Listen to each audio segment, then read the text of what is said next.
Hey Scrappers, Zach here. Let me rap at you for a second.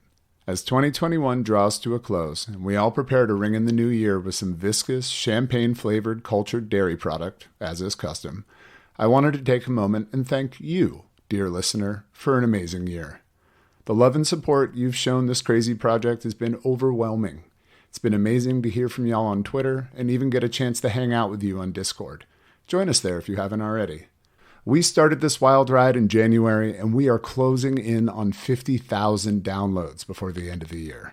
I know that we can do it. We'd deeply appreciate it if you gave us a little push to cross this arguably arbitrary goal line before 2022. Recommend us to your friend, family member, coworker, friendly neighborhood cat, whatever you hang out with, as long as it has ear holes. If you already haven't, please rate and review the show on your preferred place to find podcasts. That's the gas that keeps this imagination wagon running. Also, as a reminder, if you'd like to see the awkward faces behind the voices with absolutely no editing or filter, come check us out on Demiplane RPG's Twitch channel, Sunday, January 2nd, 3:30 to 6:30 EST. We'll be playing our wacky paranormal side campaign, Agents of Brian, along with some special guests, Daft from To Have and To Roll and Steve from the Hideous Laughter podcast. All this for the incredible Jasper's Game Day organization to raise funds and awareness for suicide prevention. We are so stoked to be playing for such an important cause, and I hope that all of you have some time to tune in. I know it's been a difficult year for everyone, and we hope the very capable Four's antics have brought a little cheer to you all. So, from your third, fourth favorite guy who pretends to be a rat on the internet, thank you so very much.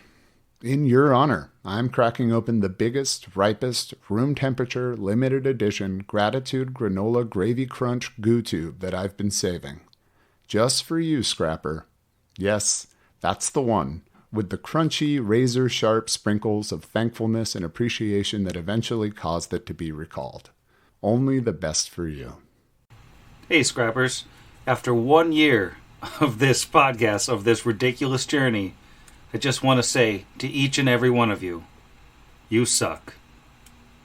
And, I don't mean that in a mean way. It's a reference to a joke that we did on the podcast months ago. I don't know if you remember, or if you're new here, probably go back and listen to the joke. It's an endearing thing.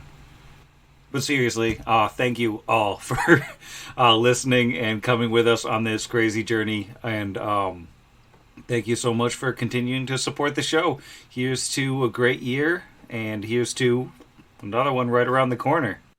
Hey, Scrappers, it's Izzy. Just check in and to say thank you so much for a great year, and we hope for many more. Literally hundreds of thousands. You're trapped. I'm so sorry. But thanks again. Bye.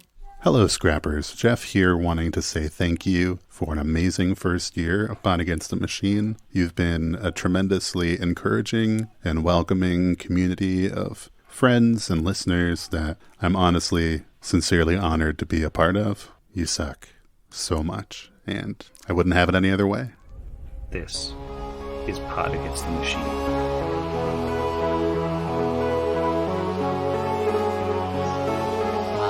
Pod Against the Machine.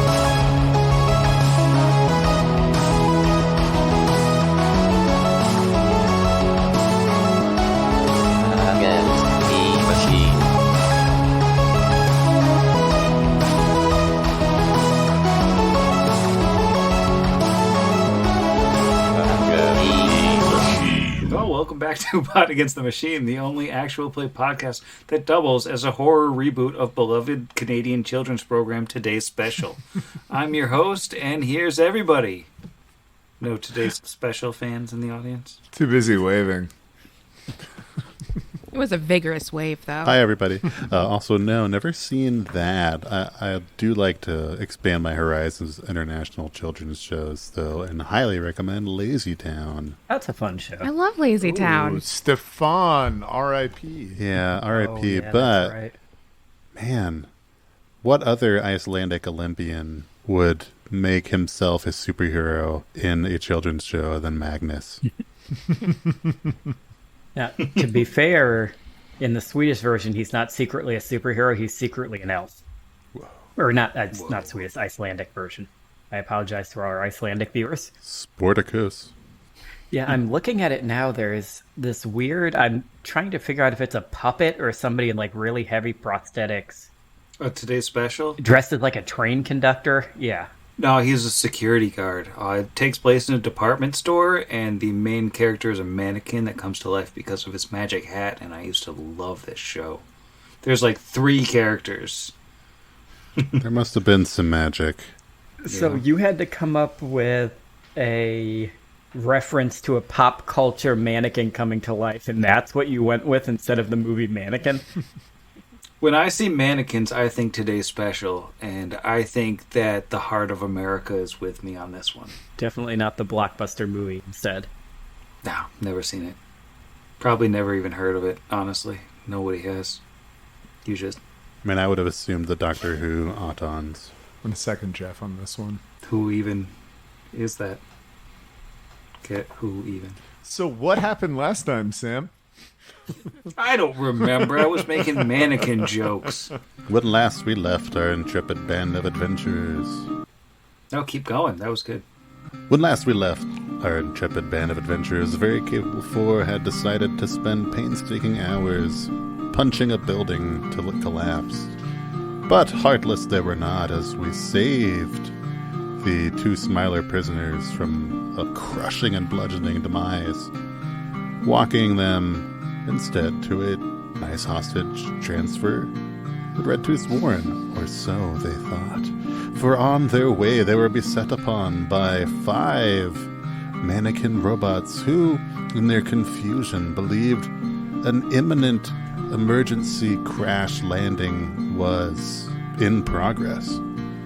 Instead, they crashed into us, as though Dave Matthews himself were there cheering them on. Instead, combat ensued. Whiskey Fist proved a capable ally, and the very capable 4 defeated the mannequins. Kira almost fell unconscious, took a brief nap, got back up, and we emerged victorious.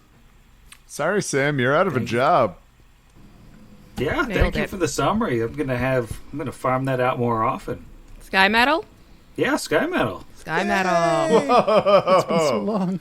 Welcome to the haves from the have-nots. Thank you. Put it on the board. Y'all gotta start spending them. There's so many numbers on the screen here. Oh, hey, mine's a plant friend now. When did that update? Mine used to be the unicorn. Well, you accidentally deleted it, and then I had to give you a new one. Okay, yeah, so how do I give that back to me without deleting it? I have no idea. Ooh. Right click. Here we go. Take card. There we Yeah, go. right click and take. Yeah, because last time I hit to delete and it got rid of it. Alright, so you guys are in the trails in the middle of Scrapwall. You have the bodies of 5 defeated mannequins who all look identical and creepy, littered around your feet, and yeah, that's where we are. I had a pretty successful knowledge check at the end of the ep. What do we make of their imminent landing warning? Is this like another, just like the robots under the hill, like a bajillion years old warning message? Or is a huge Jetson ship about to land on all of us? Yeah, should we have looked up at some point during that fight? Yeah, if you do look up, there's just hundreds of tons of metal careening down on you, and you all take 50,000 d6 of damage. But no, it seems like this is sort of some leftover where they think they're doing whatever they're programmed to do, which apparently, in order to get people ready for an emergency landing, they, smash into them repeatedly. Clear the landing area? They surround them and smash into them. Isn't very nice. Is there anything on them or in this immediate area? Doesn't look like it. They are just equipped with their mannequin selves. Well, then, if there's nothing there, can I make a formal complaint to HR about the amount of Dave Matthews Band jokes that Jeff is making in the Roll20 chat? I believe that's against our corporate ethos. That's true. You beat me to it. I'm the king of the castle. Oh, sorry. Well, Ants, are you going to march on? I was just under the table and dreaming. What did you say? Just want to remind everyone that Dave Matthews Band emptied the toilet over There the it is. bridge, and it landed on the entire boat full of people. So the feeling that you get when you're listening to their music was actually experienced by some people as well. Yeah. I know one thing about Dave Matthews Band is also a guy, doesn't matter, and it's that. I actually didn't know that and feel worse. Yeah, I think it happened in Boston, if I can remember correctly. Yeah, no, Pretty sure they dumped their tour bus on a graded bridge, and it landed onto a tour boat underneath. Right on a tour boat. Yep. Just so gross. And then they tried to say it wasn't theirs, and they had to use science to look at the cistern on the look at bus this. and match the. That's actually my favorite Leading. CSI Boston episode, too. No, dude, this is definitely Dave Matthews right here. Yeah. See, it's wicked fiddly. Think about Boston and all that we lost, and you talk about Congress? Delightful. Yes, so we're going to bring this this whole production all the way down to Redtooth, I suppose. Wait, I guess real quick question. In the southern portion of the battle map, we have some Nickelodeon 90s gack. Are we getting a radioactive vibe? Are you using the radiation detector? I suppose. Why not? Let's have fun. That thing is time worn, right? Yeah. Look at So if you fire up the radiation detector and burn another charge off that bad boy, it does indeed ping as radioactive, whatever this liquid is. It's just hanging out in a broken off vat shoved off to the side, and looks like it's kind of leaked out and is eating its way into the ground there, which seems really, really quite healthy. Don't worry, everyone. It's just a silent spring over there. So let's move on, right? naturally occurring absinthe. Yeah, that goes over better than my ecological disaster joke. Let's move on all the way to Redtooth. All right, and you don't get any more trouble on the way to Redtooth's lair. And there's so many maps. Where is it? Redtooth's Warren. I'll pop you all back in here. I think it probably put you right back into Redtooth's room automatically. So, yeah, the Redtooth Raiders absolutely, will let you in the instant you show up, and Whiskey Fist is all smiles as he arrives, and he'll be saying hi to everybody, and everybody's definitely cheered to have their lieutenant back, and he'll just be yeah, these guys were great, you should have seen them, it was a right show. He's weird, he makes noises and stuff. But Well, you are certainly a capable ally as well, Whiskey Face. By putting an end to this conflict, we hope to bring about some war and peace. I think when you get into Redtooth's room, she'll clap her hands and be "Aye! Right, chuffed, you got him back, eh?" Whiskey Fist goes, "Yeah, it was never in doubt. Never in doubt. They're very capable for. I got a Long Island accent now, but I've been Looks like an alligator for some reason. Oh, yeah, no. I've been infected by Eileen. But yeah, everybody is just chuffed as cheeses to be reunited. And Redtooth will be "I didn't think y'all had it in you, if I'm being honest, but thank you so much for bringing my cousin back. I think, Did you think we were gonna die? I thought probably you'd come running back to me with your tails between your legs. But, tell me what happened. How did it all go down? We pushed down a wall. I think we'll... No. I believe we'll let Whiskerfist let you know how it went. I'm taking away your sky medals. No, I'm sorry. They're in there. Can't do it. Well, I missed most of it, didn't I? I was locked up in a tube, but there was explosions and screaming, and then everybody was dead. They killed Marrow, they killed Gunshy, they killed almost everybody except these two clowns. Two smilers in the back sort of nod sheepishly while they're tied up. And that's the long and short of it. The smilers are pretty much no more, I would say. We took the building down for good measure. Wow. That's very, very impressive indeed. That's worth quite a few big bad daddy points, I'd say.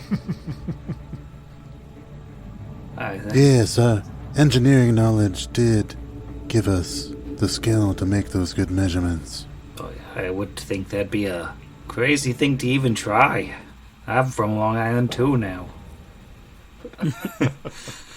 But, more power to you.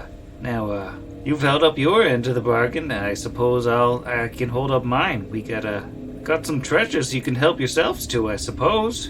I'm gonna, let's see, I'll read out a list. I'm not 100% sure of what exactly you already traded for, because I don't have that great of a memory. And we also have a scroll of miracle.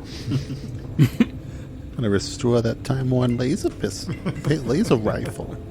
Got a nanite canister, 2 batteries, and a flechette grenade, I believe.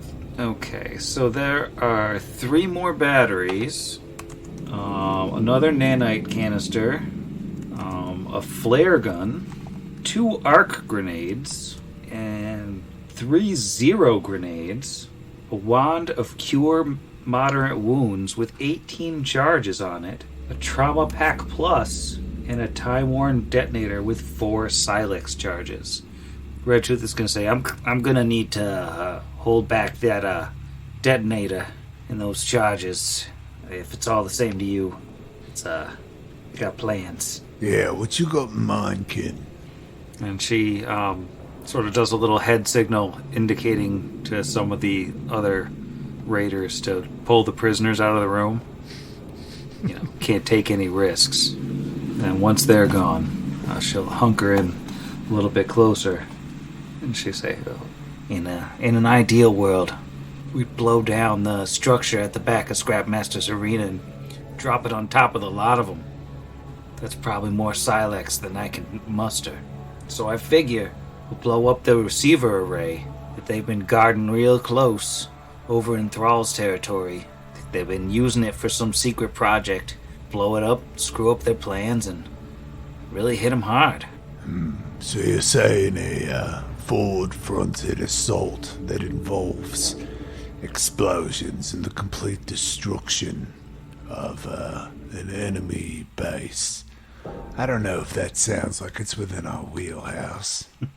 Brixby looks around to the rest of the gang, just adjusting his bigger and badder leather jacket that we've all gotten in the interim with these points. Yeah, we can trade some of the points in at the store for different things like jacket upgrades. Vargas will say, this material that you use to make these bombs, you don't think you can get more of it? I mean, we've been on the lookout for it for quite some time, and I think I've gathered up all there is to gather, unless there's more that the Lords of Rust have, or there's more out in the haunted side of town where nobody's really gotten a chance to search, you know, kind of it's haunted. Haunted by what? Oh, I ain't been out there myself, but the stories say there's the dead walking in those weird, like, robot suits. There's things you can't even see that'll throw garbage at you. I don't know, just the kind of things that just suck the life right out of you. You can't even touch them. Can we roll any knowledge based off of that? I think it's probably a bit too vague. I mean, it sounds pretty clear that she's talking about undead. Probably several different types of undead. Beyond that, it's hard to say from a sort of third-hand account. What about a first-hand account? Do, like, the dead walking in weird robot suits sound like the restorism we've already faced? Not exactly, no. Okay. Well, so, do you know anything else about the receiver array you were just planning on planting these silex bombs around them? It's a piece of machinery, like it's got a old facility that's still in decent shape with a big ol' dish at the top of it. I haven't been able to get close since the thralls got torn apart, but it used to be very protected by the sort of Darklands types. Wait, I'm sorry, the thralls got torn apart. Oh yeah, the few days before you all got here, the Lords of Rust went in there and they killed a lot of people, a lot of thralls. They were mad about something. It was probably us. Oh, man. Well, Whoops. Didn't you say when we talked yesterday, we asked about possibly recruiting the thralls to help, and you said that they were some of their most fanatic followers? Why would they kill their own followers? You got me. And they were mad at him about something, I guess. I wonder if that dish wasn't receiving what it should have been receiving. Brix looks conspiratorially around his group. If you want to roll like a knowledge engineering. Yeah, I'd love to. Ooh, big one for a 13 from Brixbean. Oh, 8 for an 18 for Asher. Big minds. So I don't know Put that dice in the pile over here. if it's just been a long day, since it's really been a very long day. It has. It has. But, it feels like there's something there, a big receiver array, somebody getting mad a few days before you came, some kind of project going on. It just feels like you're right there, but the pieces just aren't coming together. Yeah. What about Vargas's knowledge engineering? He's the one who figured out what a fire extinguisher was. Does Vargas have? You do. Oh, yeah. Dungeoneering. Did you say dungeoneering or engineering? Engineering. Engineering. Yeah, I have a +4, not horrible. You got it. That is a 4. I'm going to stop using this die because that one gets a lot of 4s. That is an 8. So what does the 8 give us, Sam? What about a craft blacksmithing check? What would that give us? I'm Yeah, afraid. is this one of those weird ones where the lower score gives you something that the higher didn't? Can I intimidate an answer out of anyone? How about I'm afraid profession not. dish TV installer? Brixby has that for some reason. Gotta love background skills. Well, then it seems after we've reunited you with our kin here, that we should probably convalesce and set off for this receiver array. Sound right, gang? Yeah. Knowing how important it is to the Lords of Rust, even if it isn't doing what they want it to do, well, it would certainly help us in our goals to see that it's unusable by them in the future. Yeah, I mean, even if it's not working now, there's no saying they can't get it working again later. Unless we blow it to pieces. If the reason it's not working is the reason we think it may not be working, destroying it would also at least potentially remove the threat of the Lords of Rust attacking Torch again. Not because of anybody's, not at your behest or anything. But let's just roll on that trauma pack. And let's roll a natural 20 for a 32, Sam. That's not too bad. Well, I think Brixby has seen these before. Trauma Pack is a small box of emergency medical gear that can be used to augment a creature's heal skill and allow for enhanced healing. A full Trauma Pack has enough supplies to be used 5 times before being depleted. When using a Trauma Pack, you can use a heal check to provide 1d8 plus 1 points of healing. For every 5 points by which you exceed the heal check's DC, you can provide another 1d8 plus 1 points of healing. But this one looks fancier than any other one you've seen before, and it looks like it has advanced chemicals in it that might just be enough to restore a recently slain creature to life. Within 1 round of the target's death as Breath of Life. Trauma Pack Plus heals 2d8 plus 2 points of damage for every successful heal check. And if used within 1 round of a target's death, can bring that target back to life as the spell Breath of Life. Yeah, I don't love the precedent set by giving us revivification magic. We also are still carrying around that scroll. Yeah, the Breath of Life or like Resurrection never scroll die. or whatever we were given in book 1 by Spicy Neil. You guys are just really lucky. Doesn't give me a good vote of confidence in what's going to come Find all next. these things. It's all mannequins for the rest of the book, at least. Nice. Well, I believe Asher will probably best use this. So, shall we battle tonight's iteration of the junk golem? Yes, as much as I like the hospitality here at your warren, and he nods over to Redtooth, I believe we should head back to Denvaya to rest up, just for the healing, if for nothing else. Unless you guys want to share beds with us. Well, not with us, like, give us your bed. Yeah, just in a totally non-weird way. Also heal us. Well, we just gave you the bulk of our healing, and we kind of do like a little bit of a pile-up thing here. So there's not exactly a lot of free beds in the Warren situation. No, but the food options are quite impressive on this Warren buffet. No. Yes, we should take stock of it. That's it. All right, we just walk out. man.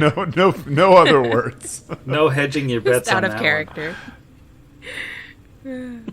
But I'll pop us back over to Denvaya's because nothing kills you on the way, sadly. All right, so Izzy takes Denvaya's bed, and as discussed, You still will not be getting my bed. No, it's Izzy now. Kira's not even a part of the equation. I have entered the Zach was game. outside the chapel. Izzy's inside the chapel. Oh no. You all. Jeff was in a boat yesterday. It's true. Oh no, now you fixed us in time on our recording day. Oh no. Everyone knows that it was a big secret. You all look like crap though, if I do say so myself. Thank you. All right. She has sufficient channels, I think, to get everybody back up to full. sounds I was good. wondering something on our walk over here. Gearfather Kite has the title of Gearfather. Should we refer to you as Gear Mother? Or just Denvaya? I don't mean to be disrespectful of your station. I think Denvaya is just fine for me. I've never been one of the more formal types. Well, thank you very much for all the healing and hospitality. It is my pleasure for friends of Jorm Kite. Brixby is going to walk over to Kira as we're getting ready to go to bed. Hey, so big stuff. Yeah, I know I've been giving you a lot of, in case of emergency, use this, but, I'm thinking this wand might be a little bit more useful in your hands than mine. And he hands over the magic missile wand that wasn't part of Connor Bain's gear, just happened to be near him in a tube. It was there. We found it. It was a great addition to the first portion of this adventure. Either way, that level 3 magic missile wand, which shoots 2 magic missiles per charge and has 26 charges remaining. I was going to hand that over to Kira there. Just, point and fire. Kira's like a little wary as Brixby approaches. Just canonically has been as distant as a, teenager can be, which is like pea distant. I've met a lot of teenagers. But as he hands the wand to her, she looks down and looks at him. slightly skeptical. And she's like, well, what are you going to use? Because of how that thing, you know, of how when you like to just sometimes rush into battle and then things that are bigger than you, which is like everything, tries to kill you.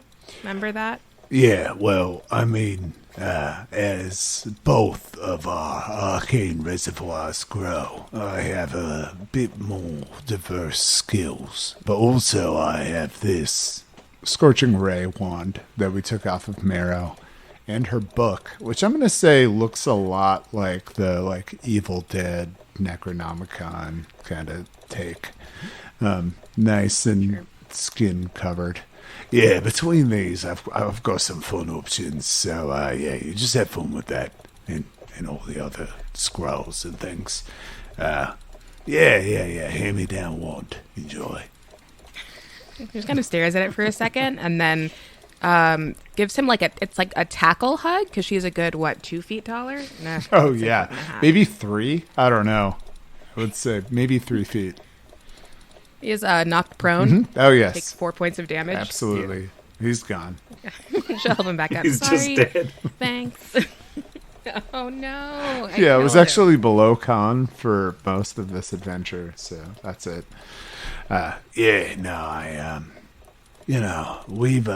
We've seen a wide variety of enemies, and I have a feeling, haunted doesn't sound good to me, so it might do you something. And then Thanks. I want a wand 5, but I also don't want to discharge a thing, so maybe we just shake on it. Brixby is going to go back and study that disgusting flesh-bound tome. Before we were to go to sleep, Asher would look kind of uncomfortable, but ask the party and say, I prepared the Bless Weapons spell we had discussed to be able to put our friend Jarman out of his misery and allow him to rest. I personally don't want to be the one to deal the final killing blow, but I'm willing if no one else is. I have no problems. Unless... Then he looks at Vargas and Kira. one of our more martial inclined party members wants to, well, you know. It shouldn't matter who actually does it. He'll be, well, unless he's somehow figured out how to breathe without air in the time he's been in there, he should be completely helpless when we dump him out. Anyone who can hold a knife can do what needs to be done. Yeah, but can and want to are different. As a man, he barely deserved to draw the precious breath that floats around Galarian. What he is now, I apologize if this says more about me than Jarman, but I see no problem sliding him off whatever semblance of a mortal coil he's been given. Chef Erasmo would have a word or two with him. He'll turn and look at Kira and say, also, don't forget that that man, 1, he's not a man anymore, and 2, even when he was, he's part of the reason that what happened to Torch happened. He was working with Mianda. Don't forget. I haven't forgotten. She just dumps out the bag. Just the Jarman part, though. And Asher would place a hand on Brixby's rapier, if he would allow him to. Oh, yeah. And cast Bless Weapon. And he would look sad about it and say, yes, he wasn't a good person, but I wish he were able to be tried for his crimes or face some sort of less gruesome justice. He's suffered enough, and I don't want his current state to wreak any more pain upon others. And what sort of Jarman am I dealing with? Ultra soft or ultra strong? Please, don't squeeze the Jarman. Oh, well, the Jarman that gets dumped out of the badge is... He's physically intact at this point. Like, his body has fully regenerated of its wounds, but it's still, like, the totally washed out basically white skin, emaciated, mouth sewn shut version of Jarman that is just, I mean, he looks like a chitin now that you know approximately what happened to him. He looks sort of halfway between a chitin and a human. And definitely not like the man that you dealt with in Torch. Well, let me make you all the way dead, then. Brixby doesn't wait for anything. The moment dumped out of the bag and the rapier is enchanted, do you want me to roll like a coup de grace, or do we want to just call it? Roll damage for the coup de grace. Okay, so 13 with the blessed weapon and sneak attack. Okay, and he's got to roll a fort save, which is, I believe, DC 33. 20 plus the damage done. He did not roll a natural 20, so Garmin Ulrith or Jarman Ulrith or whatever this guy is expires on the floor of the Clockwork Chapel. Dinvaya, who's been standing quietly away from most of the action there, sort of gives a moment quietly and then says, "You really could have done that outside." Do you mind if we store him under your bed since, we can't use the bed? Yeah, no, that was the last individual that sicked a junk golem on us, so we just thought that it would set a good precedent to, Oh, yes, very, very terrifying. Now, get him out of here. It only lasted 1 minute per level, and I wasn't expecting Kira to dump him out here in the middle of the floor. Yeah, no, unfortunately, we encountered a, iteration of a past enemy that was particularly resistant to the damage we normally dealt. I'm just gonna throw it on top of your junk golem, considering we've got a little corpse pile going, so just don't worry, don't get up. Don't get up. I've got it, right, yeah, just... Want to heal and go to bed? Do you need to fix more guns? Yeah, I'm kind of hand-waving the healing because she had plenty of channels to do the job. Little healing, little coup de grace. We're good. Does that mean we're back up to full? Mm-hmm. Yeah. Except for Garmin. Yay. Oh, God, I just accidentally hit 24 takeaway instead of Yep. that. Oh, It's permanent. sorry. You and Garmin. It's Get okay, on the he's still at pile one. with the He was junk still at golem. one. He was still at 1 HP. Yeah. You wake up and Vargas is just sleeping in the pile, spooning with Jarman's corpse. So when we do wake up, though, Dinvanya, I actually have a question for you. Sure. What would that be? We had a conversation with our new friend Redtooth about a receiver array. Now, the Blessed Voice in Bronze might know a thing or two about that, right? That's certainly possible.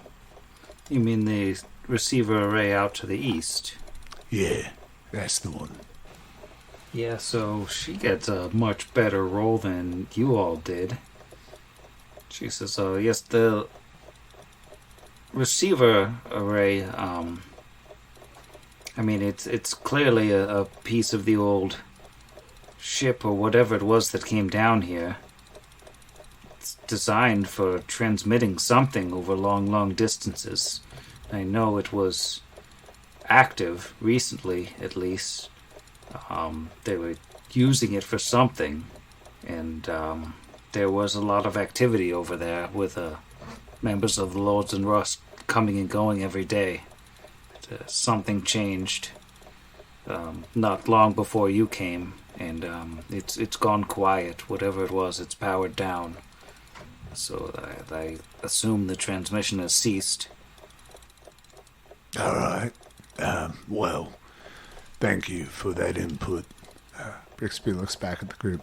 Don't know what could have transpired in the interim, but we're gonna go blow it up. Top of the morning to you. We don't want to try and get that gravity thing from her. Yeah, man. Oh, yeah. Pop that on one of Kira's weapons. That. It's not, we have plenty of batteries for it, so. Yeah, totally. Yeah, the thing that makes it the essentially gravity bow lead blades thing, right? That's what it is? Yeah. Yeah, it's like gravity blow, but for melee weapons. Yeah, which is lead blades, I think. Oh, is that what that is? Lead blades. Yeah, we want that thing that approximates that spell that we just said a moment ago. The gravity clip? Yeah. Well, if you'd like the gravity clip, I can give it to you for 2,000 gold.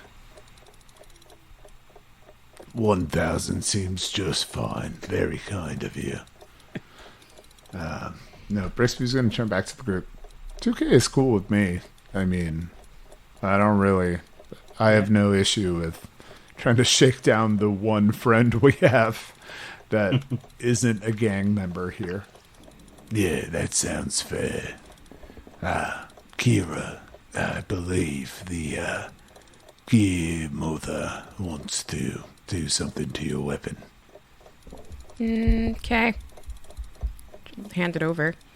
So is it like a butterfly clip? Or is it like It's all the keychains from Kingdom Hearts. It's like one It's of a those carabiner. things that you put on the back of your phone. The Carabiner. popping things. yes. Oh, yeah. The Oh, yeah. Pop Whatever socket. those are called. pop socket. Pop socket. TM. There you go. So it's like I a love purple it. little pop socket, and she, after taking the 2,000 gold, of course, will pop that onto Ethel the Greatsword. Ethel the Greatsword. And it's got a battery in it, basically, where while it's mounted, any hit with the device acts as if it's one size category larger than its actual size by manipulating the gravity field around the device. So your greatsword will be 3d6, basically for the first 10 times you hit with it. Nice. And we have tons of batteries, too. We have like 6, 7? Oh, more than that. Oh, yeah. Yeah. Yeah, we got a lot of batteries. It's mash time. One they don't seem to give us much of is the nanite canisters. They've been throwing batteries at us, though. I mean, to be fair, the nanite canisters are only useful for healing, because that one Inferno pistol that uses them is so inefficient comparatively. Yeah. So Now that we have the Cure Mod gun, I mean, each tiny robot dose is 2d8 plus 3. totally. And a Cure Mod wand. Yeah, And the Cure Mod gun isn't time-worn, which is also awesome. totally. Last question before we go and commit, an act of full-blown terrorism. We've struggled to purchase and sell things to our non-allies here. Are there any general traders or salespeople you'd recommend? Scrapwall isn't what you would call a city, or really a normal society, for lack of a better term for it. There are no general stores or things of that nature. But we are not without our means of commerce. If you want, we can call for a night market. These things happen now and then, normally at request. You sort of put out the word, and various people, whoever's interested, will assemble in a set place at nightfall, and they will sell, essentially, and buy and sell and trade amongst whatever they've managed to scrape together or steal from one another. Such things. There's a sort of de facto peace at a night market. So Brixby will turn back to the group. I mean, I'm in no rush. I was just interested. I'm fine getting everything the old-fashioned way, aggroing an entire gang and seeing what exists in the rubble. I mean, Kira canonically loves a craft fair. So if they've got handmade goods, So all about a night market. maybe tonight, since it's morning, we're going to go out. We're going to do a little light terrorism and then shopping. It sounds like a day. Oh, I can put the word out, and I cannot guarantee that no unfriendly people will appear, but you should be reasonably safe at a night market. I don't think the Lords of Rust would show up in force or anything. They have shown at least some respect for the rules around here. Now, quick question though. If earlier in the same day, someone blew up an irreplaceable piece of technology at the Lord of Rust's own, would they be more likely to show up in force to the night market? I suppose it's possible, but would they know who did such a thing? Only if someone was stupid enough to claim the big bad daddy points by taking back the head of the receiver array, just like we did with the Manticore. I'm gonna stop right now. Nor would we leave one or more stickers to indicate just how capable the group was that destroyed it. I think our anonymity should be preserved. Back at the collapsed area, there's just like a turkey hand with a unicorn sticker on it. That's not mine. I don't know who did. Probably one of the Smilers. They're weird hands. Yeah, so, I think if you don't mind putting the word out, tell the people that sell the essential oils and the ugly leggings to stay at home, but everyone else can come out, yeah. We're gonna go and, blow something up. Figuratively.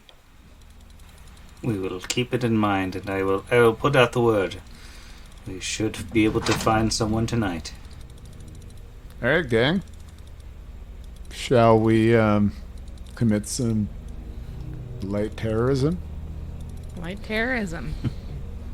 So the receiver array is deep in Thralls of Hellion territory, which is to the northeast of Redtooth's Raiders territory. So it's a pretty far walk. You're talking a couple miles from the Clockwork Chapel, but you got an early start to the day. Everything seems quiet as you're making your way across through Steelhawk's territory and the former Smilers territory and Redtooth's Raiders territory, all the way into what belongs to the Thralls of Hellion. And it's like once you get into this area, it's almost like someone turned a switch or did like it's just like the civilian count just drops off very quickly, and suddenly there's no people around, and there's a smell in the air, rotting meat, rotting corpses, and there's pockmarks of laser fire, and there are corpses of small gray humanoids, human size, very pale humanoids, mangled beyond most recognition, every several hundred yards or in small groups or just spread throughout there, and there's just no signs of life. Can everyone roll me a perception check? Jeff, what'd you get? 15 for a 15. Alright, and Izzy? 14 plus 9, 25, 3. Churro? I also got a 15 with an 11 plus 4. And how about Zach? Rolled a 15 for a 25. Well, as you're walking along there, just for the split second, Bixby feels like he hears something. It's like above his head, off to the left. But if you look, there's nothing there. Point of order, real quick. That Scorching Ray wand is going into my little zippy super sheath. I don't know why you would. It was just the wind. I mean, I wanted to do it the moment we crossed into Thrall's territory, but I was allowing you to cultivate cinematic desolate nature. 2 things Asher wants to do. 1, seeing Brixby look, did I hear something? Just to detect evil 60-foot cone in the area he was looking. Whoa, whoa, whoa. Nothing at all. Dope. Secondly, looking at these gray humanoid type creatures, would a knowledge local be appropriate to see if I know anything about them? Yeah, that could do. That would be a 19 total. It looks like the bulk of them are creatures called chokers. Oh no. No. grabby dabbies. They're little necklaces that are very tight.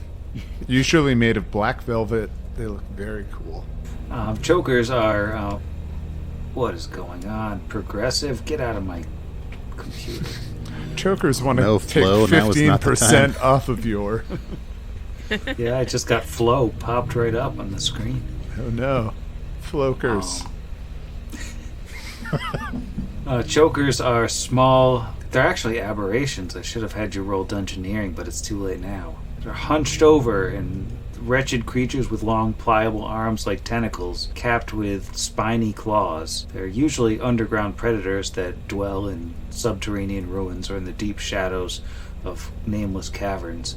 They lurk in the darkness and lash out with their long, rubbery arms at prey as it passes by, seldom attack multiple enemies at once, stalking their quarry until they can isolate weaker victims from its pack. They're just fun little friends, and they're dead. I don't even know why you're worried about them. That's fair. Do we have any territory that possibly replicates an advantageous position for a choker around us? I mean, if you look around you, there are walls of scrap off to at least your left, and they're kind of far away to the right, and there is garbage piled up everywhere and like little nooks and crannies all over the place.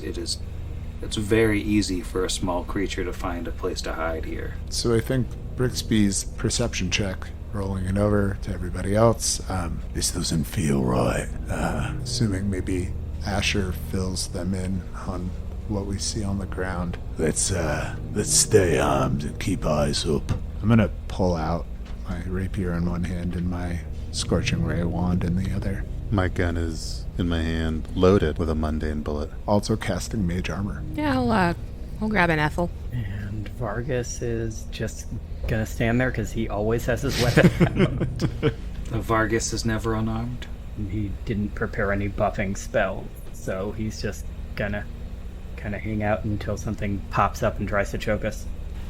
Well, as you continue on, perhaps a bit warier than you were before, nothing seems to be leaping out to choke you as you slowly make your way through the twisted body-strewn ruins. You come across a large flock of vultures, a bunch wheeling in the sky and a bunch perched on the ground, picking away at bodies of these chokers. Looks like a larger concentration here than other places. But the vultures, I think, will reluctantly scatter as you all approach. And you can see that some of these bodies bear crude tattoos, or are still clutching like fetishes made out of junk that look like crude representations of Mayanda's holy symbol, that sort of robotic claw. So it's like they have their homemade symbols of Hellion tattooed in their bodies or made out of scrap and like clutched in their hands, though they're long dead and partially eaten. Let me just get another perception check from everyone. I don't like that. 28 from Brixby. 28 from Brixby. And how about from Kira? 19 total. Okay, and I assume Vargas and Asher have substantially less than a 28. I have a 10. Maybe 12. Very nice. Well, once again, Brixby, perhaps with the heightened nerves from hearing whatever that was in the first place, sees just like this weirdness go across his field of vision. And it's like he's not seeing anything at all, but at the same time, something was wrong for a second there, and then it's gone. Nothing else happens? Nothing else happens. Let's keep our eyes up. I think there's dangers here, not all dead. And this isn't the same as the haunted part of town, is that right? Right. Okay. Just making sure I understood. As far as you know, anyways, you know. And as you're making your way further and further, nothing's bothering you. Everything seems fine. You come up to what appears to be what you were looking for. There is a just absolutely twisted pile of scrap that raises up and looks like a building, or two buildings maybe, with catwalks between them that have sort of folded together in the air, and sitting on top of them is a large satellite dish up on like a second floor. It's just a little ways away. I'm gonna just pop you onto another map here. I don't Can like we that. see anything? Yes. Yep. We were told this was guarded. Asher would kind of speak a little quietly. Do any of you see any guards? No more than the flits and visions I saw before. We should assume that there are enemies at every bend. It looks like the only ways into this building, or these two buildings rather, are up on these rickety-looking walkways. Come on. Brixby's going to cast Shield on himself, looking over at Kira and doing the finger gun. And, yeah. You know what? He'll start walking up. Only way into this building. I climb everything. Fair. I'm gonna say, as when Kira sees Brix do shield, she'll finger gun back and also shield. And, right after Brixby casts shield, you get a will save. Oh, yeah. Is this a spell or spell-like ability? I would say a spell or spell-like ability is apt. An apt description. 5 on the die for a 12, Sam. How does a 12 strike you? Interesting. Yeah, something happened. I don't know. It's hard to say what exactly might have happened. But, now Brixby just sort of feels like there's something wrong. I don't think he really even has words to describe the sensation.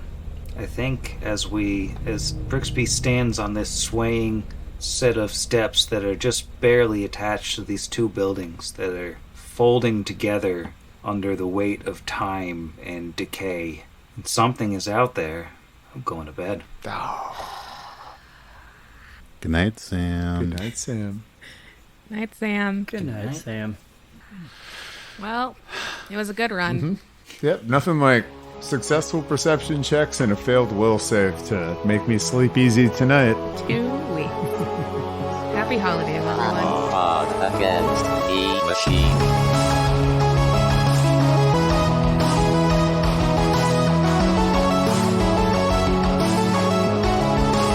Against the machine.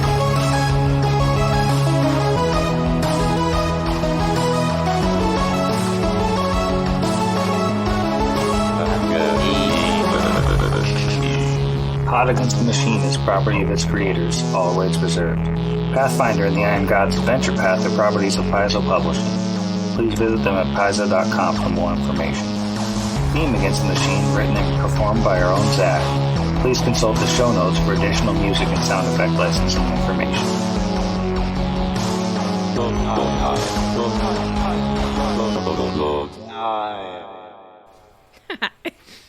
It's fun seeing everyone do it at the table. I know. It's like we're playing in real life, Last Supper style, while we're all sitting side by side inexplicably. Yeah, I don't know why we would do that. We can't see each other. I tried to lay my head on Drew's shoulder, but it didn't work. Which one of us is Just too Gudis? little. Sorry. Oh, I should be. Okay. No, that was good. It took me a second to get that. At first, I thought it was a GooTube joke. I thought it was my my default is pronunciation. YouTube, but I see It's now. both. Yeah, that's Yeah, what's so because they beautiful actually- about it. It's Yeah. hidden trauma. Yeah, I'm glad I wasn't really recording for that. No, I was. Thank goodness. There we go. Goudas Iscariot. Also, I think it would be Sam, because isn't he off at the edge of the table in that painting? Yeah, it's true. Just kind of leaning away. So, Jero, I guess that technically deifies you. Congratulations on being Congratulations. You were the true Iron God. Jod. Thank you. Iron Jod. Water down my throat. Iron Jods.